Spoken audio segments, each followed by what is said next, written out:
মোটামুটি আপনি আমি সবাই জানি। আর এই গুপ্তদল কি করতে পারে? কতটা উপকার করতে পারে, কতটা ক্ষতি করতে পারে, কতটা ভালোবাসতে পারে, কতটা রগ কাটতে পারে, কি সর্বনাশ করতে পারে, সব মোটামুটি আমরা বুঝে গেছি। একটি সরকারকে পরাজিত করতে পারে, ক্ষমতা থেকে উচ্ছেদ করতে পারে, সরকারকে বিপদে ফেলতে পারে, একটি নির্বাচনকে ম্যানিপুলেট করতে পারে এবং আরও অনেক কিছু, যাকে 1971 সনে আমাদের মহান মুক্তিযুদ্ধের সময় এই বাংলাদেশের রাজনীতি, অর্থনীতি, জীবন, জীবিকা, নারীর ইজ্জত, সম্ভ্রম, মান, মর্যাদা তছনছ করে দেওয়ার যে বিশ্ব রেকর্ড তৈরি করেছিল, সেই গুপ্ত শক্তি সম্পর্কে এই মুহূর্তে বাংলাদেশে যদি সবচেয়ে বেশি সন্ত্রস্ত থাকেন কেউ, তিনি হলেন জনাব তারেক রহমান, মাননীয় প্রধানমন্ত্রী। আসার আগে তিনি একাধিকবার এই গুপ্ত শক্তি সম্পর্কে সতর্ক করেছেন জাতিকে।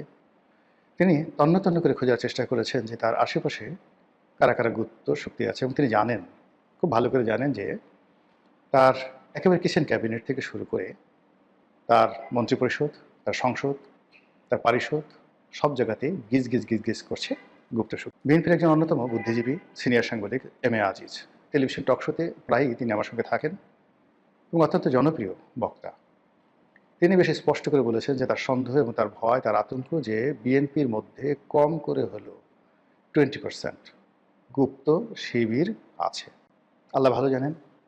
এখন রাজনীতিতে যা কিছু আছে, যা কিছু হচ্ছে, যা কিছু হবে, সব কিছুই আগামীতে গুপ্ত শক্তি দ্বারা নিয়ন্ত্রিত হবে, এতে কোনো সন্দেহ নেই। গত 17 মাসে গুপ্ত শক্তি তাদের কর্মকাণ্ডে যে সফলতা লাভ করেছে, তারপর রাষ্ট্র পরিচালনায় তারা যে অভিজ্ঞতা অর্জন করেছে, একটি সফল বিপ্লবের তারা নেতৃত্ব দিয়েছে, গণ অভ্যুত্থানের নেতৃত্ব দিয়েছে এবং সেই গণ অভ্যুত্থানের মিঠাই মন্ডা যা কিছু আছে সব তারা চেটে পুটে খেয়েছে। এখন তারা স্ফীত, এখন তাদের কোনো সংকট নেই। অর্থ, বিত্ত, ক্ষমতা সব জায়গাতে তারা টল টল টল টল করছে। কেবলই মাত্র শেষ মুহূর্তে তারা ভারতের কারণে এবং আওয়ামী লীগের কারণে তাদের যে ম্যাটিকুলাস ডিজাইন, সেই ডিজাইন থেকে তারা পিছনে পড়ে গেছে এবং অপ্রত্যাশিতভাবে, মানে জনগণের অপ্রত্যাশা নয়, গুপ্ত শক্তির অপ্রত্যাশিত যে তাদের যে চিন্তা চেতনা, যেটা তারা কল্পনাই করেনি, সেই অপ্রত্যাশিতভাবে তারা পরাজিত হয়েছে এবং যারা বিজয়ী হয়েছে তারা কোনো অবস্থায় তাদেরকে মানতে পারছেন না। ফলে রাজনীতি খুব অল্প সময়ের মধ্যে জটিল এবং কুটিল হয়ে পড়েছে। এই রাজনীতি এখানে স্থির থাকবে না, এটা বলতে গেলে আমরা নিশ্চিত। আমাদের দেশে চিরাচরিত অবস্থা হলো যে এবার বর্ষাকাল যাক, শীতের সময় আসুক, দেখিয়ে দেবো আন্দোলন কাকে বলে। কিংবা এই রমজানের মাসটা যাক, ঈদের পর থেকে আমরা আন্দোলন শুরু করব। বাংলাদেশে এই মুহূর্তে এমনি ত্রাহি ত্রাহি অবস্থা চলছে। এবারের যে ঈদ, এবারে যে রমজান, এটা নানা কারণে আমাদের এই ঈদ এবং রমজানটি শ্রেষ্ঠতর হতে পারত। দীর্ঘ 15 বছরের যে একনায়কতন্ত্র, তারপর 17 মাসের আরও বাজে প্রকৃতির কর্তৃত্ববাদের শাসন, শেখ হাসিনার জমানাতে যে শাসন ছিল, শোষণ ছিল, তার সঙ্গে সঙ্গে গণতন্ত্র ছিল, উন্নয়ন ছিল, মানুষের কর্ম ছিল, সৃজনশীলতা ছিল, কবি ছিল, সাহিত্যিক ছিল, গল্প ছিল, কবিতা ছিল, সাংবাদিকতা ছিল, টক শো ছিল, রাজনীতির প্রতিপক্ষের হম্বিতম্বি ছিল, মামলা ছিল, মোকদ্দমা ছিল, পুরো সমাজ বৈচিত্র্যময় একটি সমাজ মানুষের বসবাসের উপযোগী ছিল। কিন্তু ডক্টর মোহাম্মদ ইউনূসের জমানা 17 মাস আমাদের সব কিছু তছনছ করে দিয়েছে।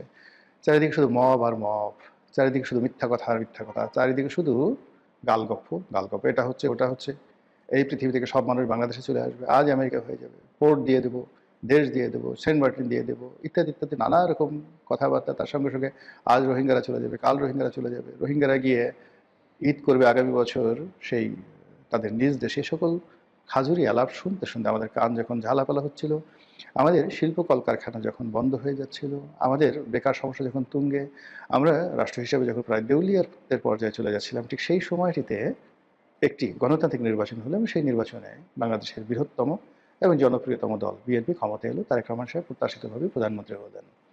এর সেটা আনন্দের কি হতে পারে? কিন্তু আমরা স্বস্তি পাচ্ছি না, অনেকগুলো কারণ।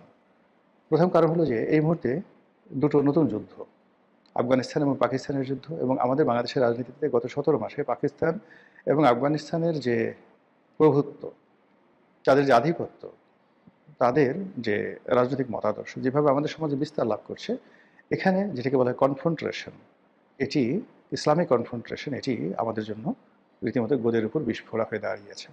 আমাদের দেশে এক ধরনের বা এক শ্রেণীর ইসলামপন্থী রয়েছেন যারা সদল বলে আফগানিস্তানে গিয়েছেন। আফগানিস্তানের যারা হর্তাকর্তা ব্যক্তি, তালেবানদের হর্তাকর্তা ব্যক্তি, তারা বাংলাদেশে এসেছেন এবং এই দেশটিকে একটি তালেবানি এমিরেট বা তালেবানি রাষ্ট্র গড়ার জন্য অনেক মানুষ চেষ্টা করেছে। অন্যপক্ষ এই রাষ্ট্রকে একটি পাকিস্তানের মতো করে একটা পাকিস্তানকে রোল মডেল বানিয়ে এই রাষ্ট্রকে পাকিস্তানের আদলে গড়ে তোলার জন্য গত 17 মাসে চেষ্টা করেছে।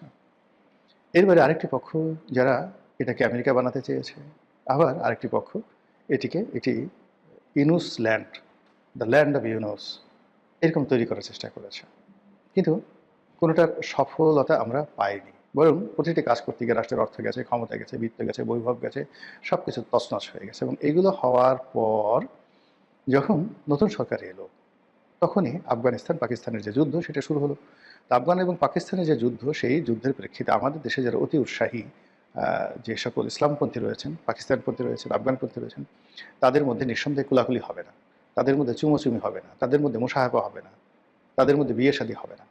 তাদের মধ্যে যা হবে আশা করতে পারেন, আশঙ্কা করতে পারেন, এটি পাকিস্তান আফগান সীমান্তে যা হচ্ছে অনুরূপ কিছু একটা হবে। এটা হলো বর্তমান সরকারের জন্য একটা মারাত্মক বিপদ, যা কিনা এই সরকারের ঘুম হারাম করে দিয়েছে।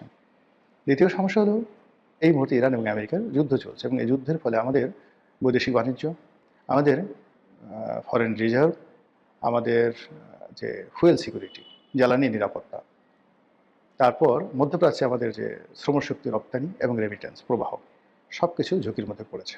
আর ঝুঁকির মধ্যে পড়ে থাকার কারণে এই মুহূর্তে সরকার যে ডেপ্রিসিয়েশনে আছে, অর্থাৎ সরকার যে পরিমাণ টাকা আয় করছে সেই টাকা দিয়ে সরকারের কর্মকর্তাদের বেতন ভাতা দেওয়াটাই সরকারের জন্য দুঃসাধ্য হয়ে পড়েছে। কিন্তু আমাদের দেশে যে পরিমাণ বেতন যায় তার চেয়ে অনেক বেশি পরিমাণ অর্থ এই যে বিভিন্ন সময় আমরা বিদেশ থেকে ঋণ করেছি সেই ঋণ পরিশোধ করতে হয় বৈদেশিক মুদ্রায়।